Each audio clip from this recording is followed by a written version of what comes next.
నేను మార్కెట్కి వెళ్ళొస్తాను, ఇంట్లో జాగ్రత్తగా ఉండు. ఇదే మంచి టైం. అమ్మింటికి తిరిగి వచ్చేసరికి పనులన్నీ చేసేసి మార్కులు కొట్టేయాలి. 2 hours later. షబా, చాలా అలసిపోయాను. ఏం చేసావేంటి?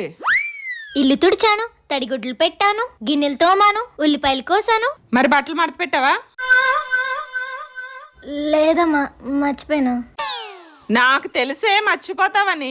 ఎప్పుడు సగం సగం పనులే కదా తమరు చేసేది.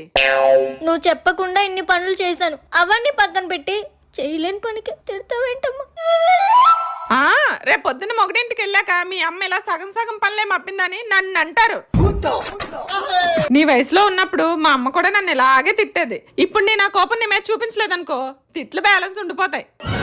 అమ్మను మించి దైవం ఉన్నదా, ఆత్మను మించి అద్దము